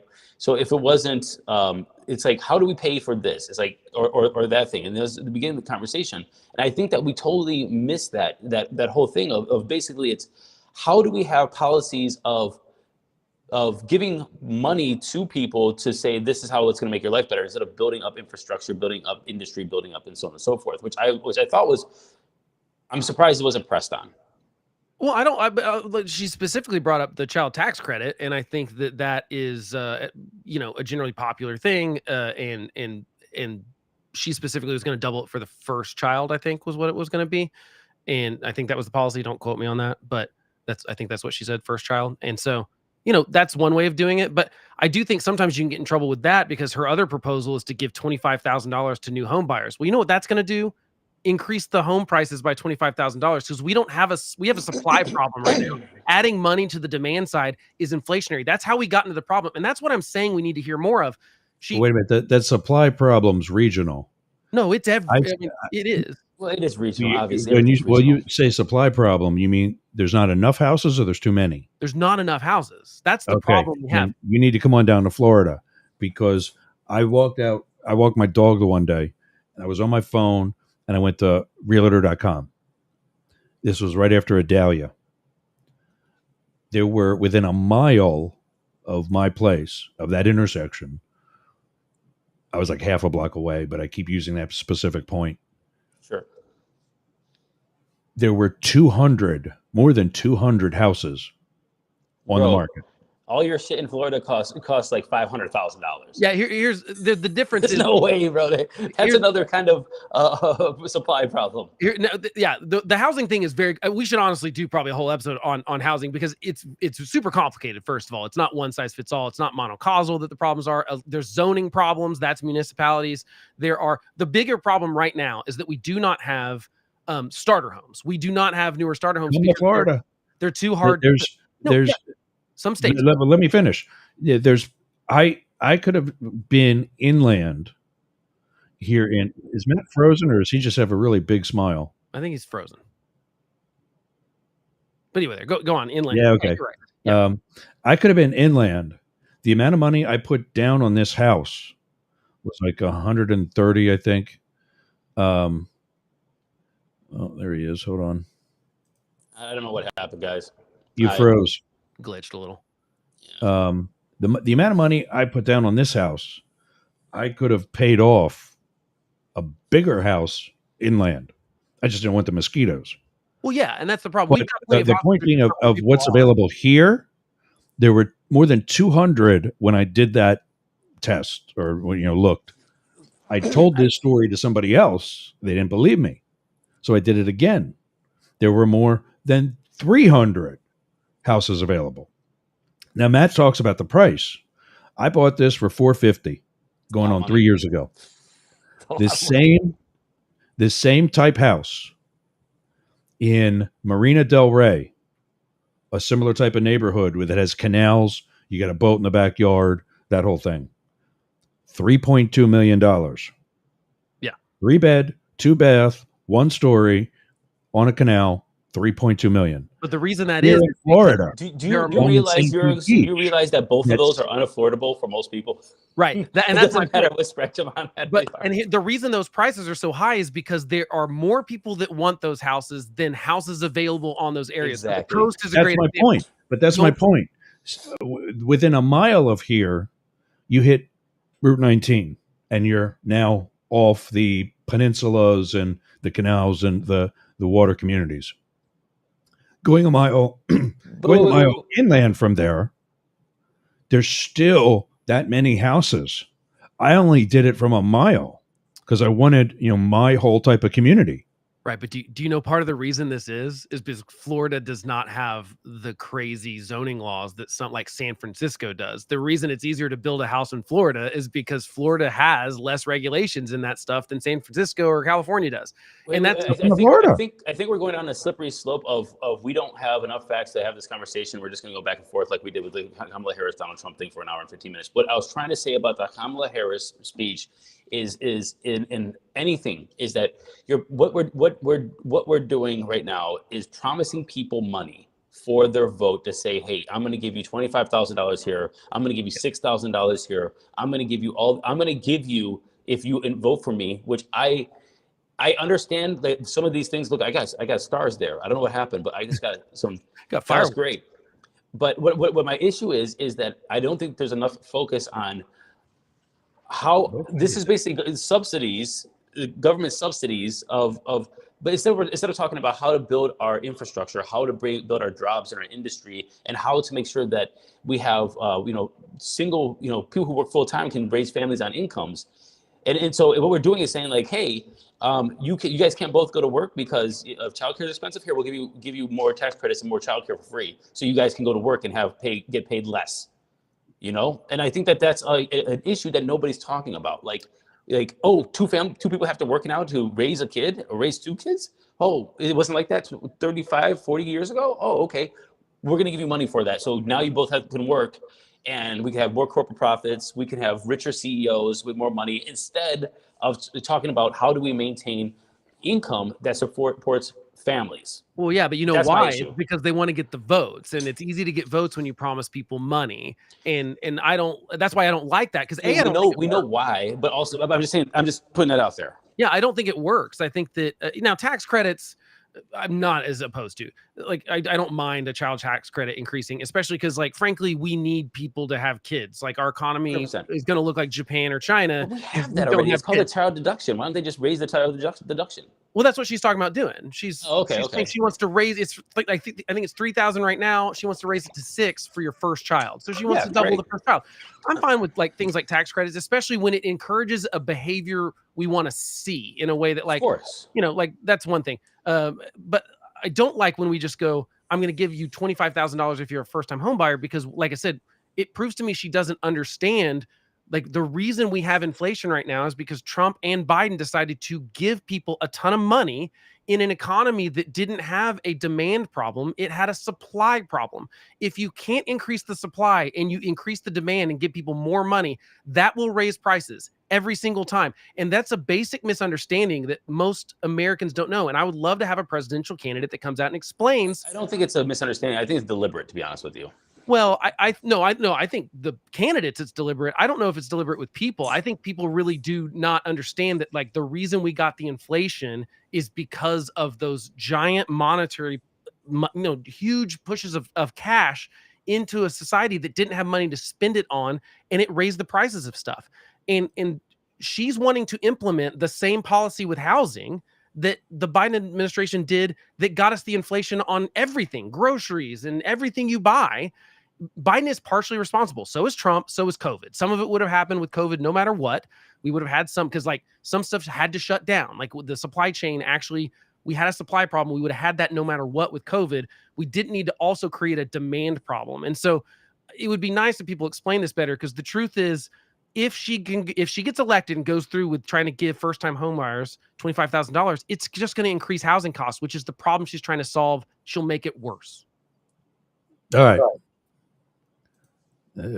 I put one clue up there that maybe it's time to move on. He's got to get his thoughts out. So another local news story. Matt, I'll let you take over. As we know, Matt's running for Congress in the 7th District of Ohio, right outside of Cleveland. Just nonchalantly coming on podcasts every week and running for Congress. Probably not well advised, but here we are. Do we really have to start with the George Santos tweet, though? I mean, this is important. This is actually very important. Okay. I'll let you. I looked at it too, and it seems like everything starts with this one. Matt, take over. So George Santos, and this was yesterday.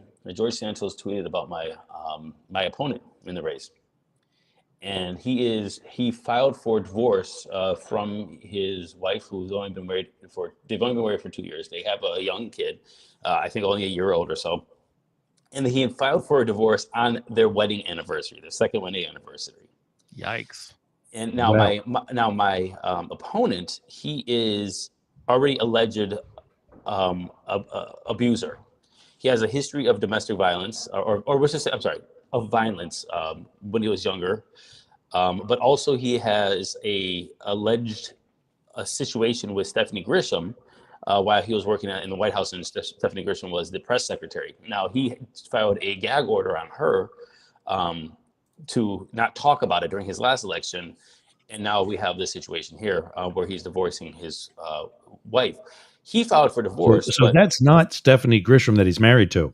He's married to Bernie Moreno's daughter, and Bernie Moreno is running for Senate right now.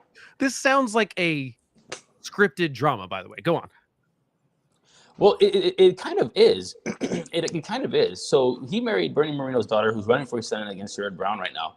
And what we found out during the past 24 hours is that, and from sources that know them personally, is that she bought a house back in July, secretly, moved out secretly to get away from them, and then this was a very bad situation where Bernie and his wife supported this secrecy to get her out of this situation, and now is trying to navigate this while running for Senate. The reason why I want to point this out is because it shows that this again, I know he is my opponent, and this is not a time to get up all in their business, but it does show like who is this person. Yes, it is. And look, I don't want to make it about a divorce. That's what I'm trying to say. What I'm trying to say is about character and who he is, and the history of who he is. When we're talking about in a time when we're talking about women's rights, when we're talking about abortion, when we're talking about the first female president possibly, and somebody who is obviously went through his life not respecting women. And I think, and when it has a pattern of behavior when it comes to being in the White House, where this was written in Stephanie's book, and he made a case against her to shut her up, basically, the full stop, to shut her up, and then filed for divorce to get ahead of this case because this was going to go to court, or she might have said something. It shows that we have a pattern of behavior that is not becoming, and not, I think, is not acceptable for somebody who's going to be running for Congress. And I hope people really take notice of that. This is who this person is. The point I wanted to make, though, to be clear about something, Moreno and Miller are both Republicans and are also both MAGA chumps endorsed by Trump, correct? Yes. Yeah. I mean, Donald Trump gave a speech at the wedding 2 years ago. So yeah, I mean, it was like at his golf course, or like Donald Trump. And I did want to point in real quick. Donald Trump and Melania. Stephanie Grisham did bring this up, according to her, allegedly, brought this up to the Trump White House and Melania specifically, and they told her to ignore it. So basically, abuse was happening. She said, "Hey, this is something that's happening. We want to bring it to your attention." They said, "Just basically shut up and do your job." So here's my question: Is there any accusation of abuse in the current marriage? Not from George Santos? Not that I know of. Okay, I think that's just important, because I'm not saying I'm very much like I think that it's a one strike you're out kind of thing. I think almost every kind of violent okay, take away the like Las Vegas shooter for the most part, and almost everyone that ever does like a mass shooting or kills someone, you even look at like just normal homicides in Washington D.C. or any major city, almost all the time there's previous abuse, and it almost always starts as domestic abuse. It's almost always a violence that we don't take seriously when it's in a domestic situation, and we let it slide, or we like slap on the wrist or whatever.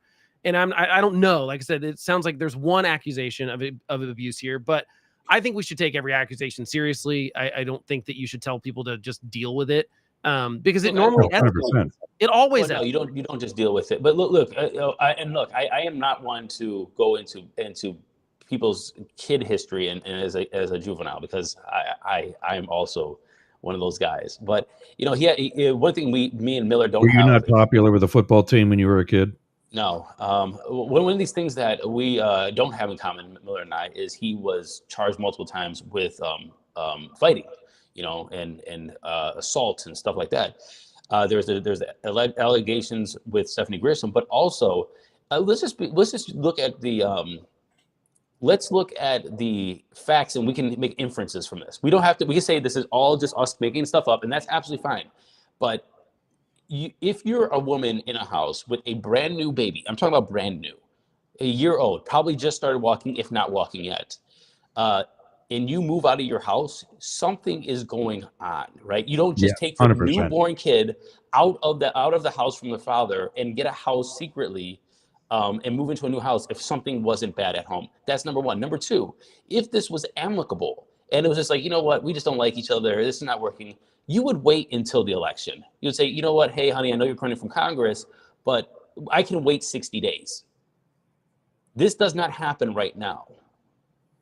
Yeah, I mean, there's a couple of signs now. And again, I know I'm running against them, so all this should be with a grain of salt. And I get that. No, it's like, I'm just trying to bash my person. I'm just trying to bash this person I'm running against. But these are real things that you should really think about. Like, mothers know what's best for their kid. And in this situation, you're going to do this, plus not caring about your spouse's career, in a public career that is too, and saying that this is more important and this trumps everything else is to get away from these people or this person. I think that cannot be ignored. No, 100%. And you're right for bringing it forward. I'm happy to talk about this, because when you don't talk about it, you endorse it. Whether it's bullying, whether it's domestic abuse, this has to be brought to the front. And like I said, we should have talked about it in the first hour in retrospect as well. Right, which is why what bothers me about the domestic abuse thing specifically when it does come up, and like I said, don't know if that's a situation in this one, but they don't generally. I have not found that very often someone, and I think Stephanie Grisham's story seems plausible. I mean, allegedly she was like pushed against the wall and slapped because he was accusing her of cheating on him or something, and broke up with him. Seems plausible to me. Like I said, I would like in that situation for charges to be pressed every time, because you let that slide. Generally, someone does not learn their lesson and they don't go for it. I'm not saying that person needs to be in jail for 10 years or something for it, but I think that we should take more seriously violence. The reason we have violence is because we don't take violence seriously. And so it always escalates to a level that gets worse. And it's, I don't know. It really drives me crazy, because we're always like, why? I can't figure out why we're, violent. And it's like, well, because we excuse violence and we go, well, he's a nice guy. It was I don't know. I think we excuse it way too much. And like I said, I know that technically 100%. It's just a he said, she said thing, because she reveals it in a book later. And that's why I would rather women in the moment press charges. I just think that, like, you're right, Blake. And but if you talk to women, and this is one thing that women talk about a lot, is that if you're in that moment, there is a detriment to a lot of different things. If you're not protected by the president and the first lady, and you come out, I mean, you're talking about your career. You're talking about possible the mobilization of a whole campaign staff against your credibility. You're talking about your livelihood being harassed on the street because you're now going against the Trump administration. This is not just like, hey, I'm going to come out and press charges. This is I'm going to go against the Trump administration because they don't have my back. Right, but that's why I'm saying someone needs to have their someone back. needs to. But again, I'm just saying in this situation to say that they need to do this, and I do agree with you. It comes out too late. It turns into like he said, she says. But at the same time, you're talking about and this is, I think, what happens in this situation. Remember, this guy is very well funded. He is endorsed by Trump, and they're trying to win elections. And we're talking about the House and the Senate here. I don't know what Trump knows about this. Trump is advising on this. The campaign is advising on this, and the way that's being handled out, I think, should tell you about everything about how this is being pushed away. And then let's just say something did happen. And then she is sitting there saying, like, well, I can't hurt my father's aspirations for Senate. I can't hurt Donald Trump's aspirations for this. And something did happen, but I just got to shut up and stay at home. And I'll write a book in 5 years. But, yeah, and if that's the case, like she's not being if she was, I'm speculating too much. We're all speculating here. But here's a little bit more of a color this and say, well, why don't they speak up? Because there's so many reasons why somebody won't speak up about abuse. Right, but what I'm saying is here's something I want to know, because it's going to be much more relevant to what we're all really talking about. If she is the daughter of the guy running for Senate, who Trump is supporting, and she's the soon-to-be ex-wife of the guy running for Congress, who Trump is supporting, has Trump chosen a side? Yeah, I bet Trump doesn't actually even know that much about this. I bet it's his team does, but I mean, no, he absolutely knows about this. 100%. No, 100%. 100%. And has he chosen a 100%. side? Well, these are important races, and there's not a side. We know his side. His side's going to be, he's going to back the. Trump is not going to be a mediator. No, he's going to back the candidates. Right. No, but my point being, he's got to pick a side. There's no side because these are two families that are against each other. Marino's daughter is this guy's soon-to-be ex-wife. No, I don't think so. Marino's they're against each other. Marino's quote is, it's unfortunate. I wish it wouldn't happen, but it's a private family matter. He's not like against his ex-son-in-law at this point. I think it's because they both care more about electoral politics than, and like I said, I'm speculating. If there is any abuse involved in this, there's no chance I would ever put politics or race or anything above one of my daughters being abused. I'm sorry. I'm going to not going to do it. So now we don't know that that's happening. Frankly, we don't know that that's the reason. If he's saying this is a private matter, I would say that no matter what about my kids, if I was running for Senate anyway, that would be my answer. No matter whether it was a normal divorce or not, or if they had a mental illness or if they had done something wrong, I would say my kids are not me. So it doesn't it is a private matter. I think it is a private matter for Bernie Moreno. I don't think that he needs to it's his daughter, and if he wants to say it's a private matter, I think that's absolutely his thing. That's not a private matter. Choice. I'll tell you for free. If that kid was smacking around my daughter, I would be in front of a microphone in 5 minutes. That's what I'm saying. I would be too, but we don't know any of that, though. To be fair, so I agree. But I think it's fair to say that it's got to be something serious, because Matt's right.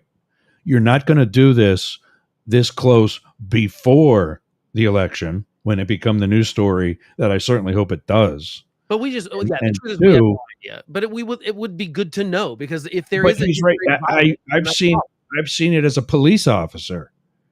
You're not just going to up and move out just for good measure. Well, she's got another house. I want to say this. I don't care if it's in just Ohio or wherever. On her one income, that's not going to be easy. Wait, who moved out? She moved out, or he moved out? She did. Right, Matt? With the kid? Yes, she did. She did with the child. With the kid. No, they could have just had a bad marriage. We don't know. I mean, and I agree with you. I agree with you, Blake. We don't know. But what we are looking at is we are looking at histories. Yeah. We're looking at different situations. We're looking at the strangeness of the timing of this. Which I think tells a lot, because here, look, no matter what relationship my mom, as you guys know, my mom is a Republican. She endorsed. She she supports Trump. I'm in a relationship too, and whatever. I can't see anybody not putting things back for me to get done with this race.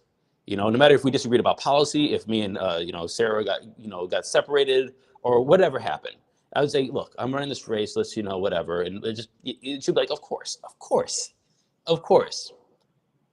But this could be. This says that trying to get ahead of it. You're right. I think it's him filing for divorce. She moves out, he files. This is it's like something's going on, man. It seems weird that she moves out and he files. I agree, but I mean, again, I think it's worth. I understand what you're saying, but his history for sure. Because I'm looking at a Politico piece right now, talking to like 60 people they talk to that says he absolutely has a temper and an anger problem. And so, when someone has a temper and an anger problem, I believe a woman that says he might have pushed her against the wall and slapped her and accused her of cheating on him.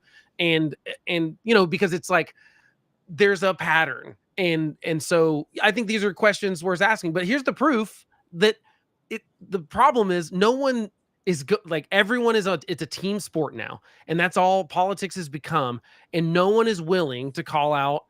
Now, this is what's going on, weird situation. But really, George Santos is the only person that Republicans felt did enough to be no, that's too much for us. Everyone else they defend, and it's become if you've got the right letter next to your name, we will do whatever we can to defend you. And really, the problem with that is that you encourage behavior that is. It's this never works out very well for most of them. It's going to come out. It's going to be a bigger scandal than if you just take care of it and say, because the truth is, the Senate race is much more important for Republicans if I'm just looking at it from a purely, numbers game than the House race for them. They need to retain more Senate seats. There's fewer seats and stuff like that.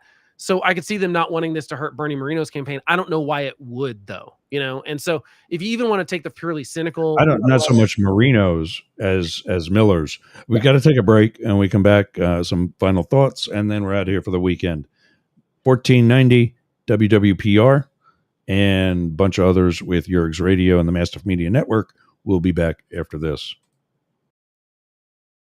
Is the only president in American history who has refused to guarantee the peaceful transfer of power. Joe Biden. He lost the election and he knew it. To become the president. He betrayed millions of Americans by telling them the election was stolen. Stop the steal. He ignored the rulings of dozens of courts. Rather than accept his defeat, he mobilized a mob to come to Washington and march on the Capitol. Then he watched on television while the mob attacked law enforcement, invaded the Capitol, and hunted the vice president. He refused for 3 hours to tell the mob to leave. There has never been a greater dereliction of duty by any president. Trump was warned repeatedly that his plans for January 6th were illegal. He didn't care, and today he celebrates those who attacked our Capitol. Donald Trump has proven he is unfit for office. Donald Trump is a risk America can never take again. Smell nasty.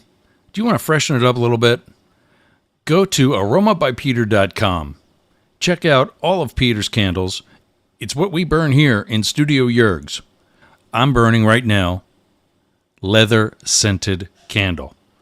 That's right, leather scented. So go to aromabypeter.com/Yerg's and check out his candles today. I'm Jane Stahl, retired English teacher, and with my BFF, Susan Bebeck, we manage Studio B Fine Art Gallery in Boyertown, Pennsylvania. We showcase the art of hundreds of local artists, publish books of the poetry, prose, and art of local writers, offer classes, art parties, workshops, discussion groups, cater dinners. We've even hosted a wedding. And we're here to be the go-to place for friendship, learning, and fun in our community. Virtual tours of our exhibits are available right here on Yerg's Radio. Let us introduce you to some amazing art and artists. Check out Jane Stahl and everyone at Studio B in Boyertown, Pennsylvania. Please visit our YouTube channel, Talk TV 24. How's your website doing? I'll tell you how mine's doing. It's awesome.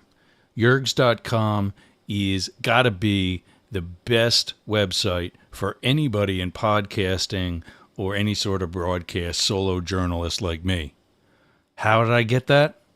Limit Break Digital. Limit Break Digital did my website with Yergs.com. They did YergerGroup.com. They take care of my marketing, my branding, and help me get the message out to you. Go to limitbreakdigital.com/Yergs for 10% off your next project. That's a $3,000 site, Yergs.com. And you can get 10% off that by just going to limitbreakdigital.com/Yergs today. Talk to Jay. That's my guy. We all got a guy, and Jay's mine. limitbreakdigital.com. Hey gang, it's Yergs. Right now, our country is about to embark on yet another controversial presidential election. I have an actual question, legitimate question, as a political scientist and historian by education. If you are a Trump supporter, I want to hear from you. I want to know what your appeal to Donald Trump is at this time. Please email me news, N-E-W-Z, at yergs.com. News, N-E-W-Z, at YERGZ.com. Thanks. Participants must be willing to provide their contact information, answer a series of questions, and then have their first name broadcast over the radio and social media relevant to Up the Middle. We're back. 12:53.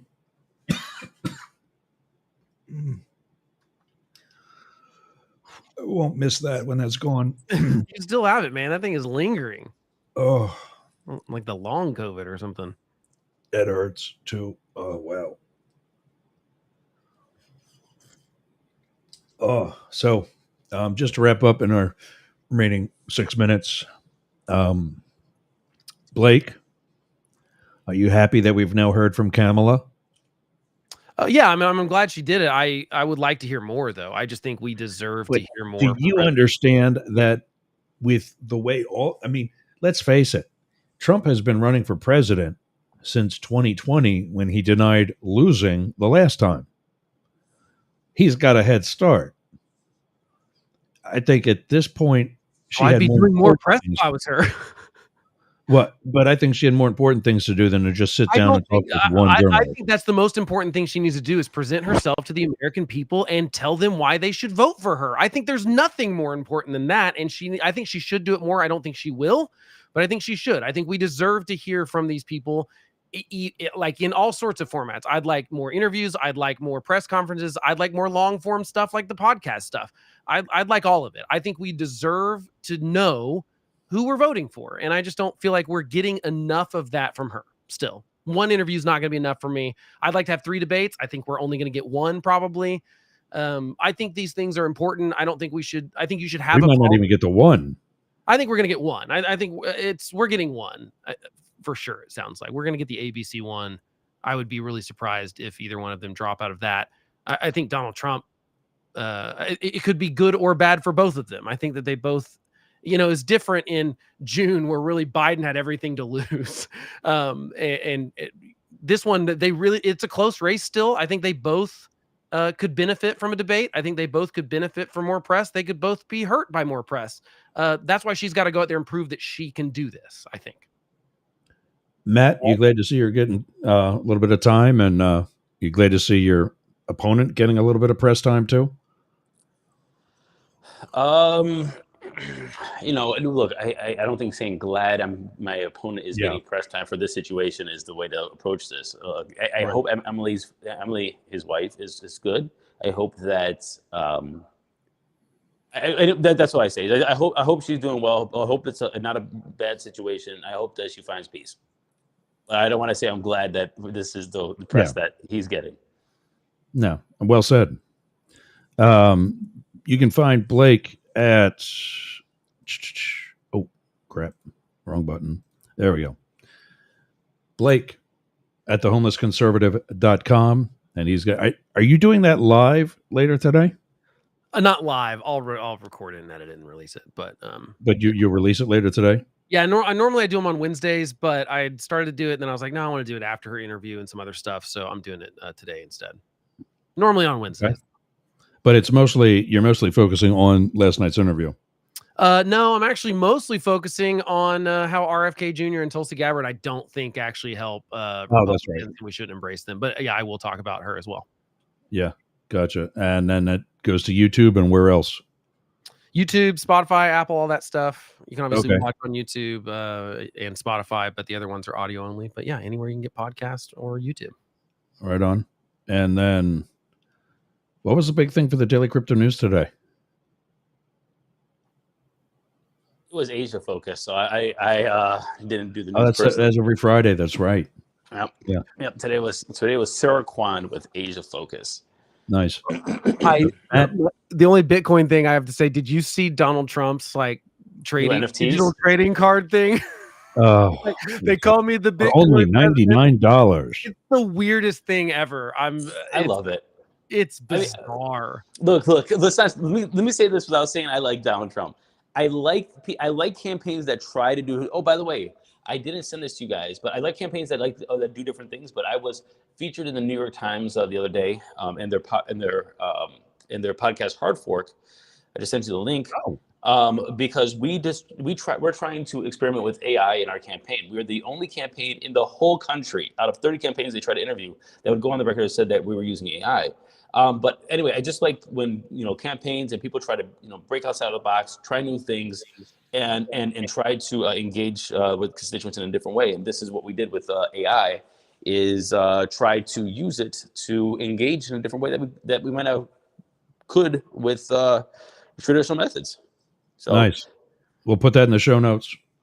You can get Matt by writing. Blake does not like this. Blake is like you.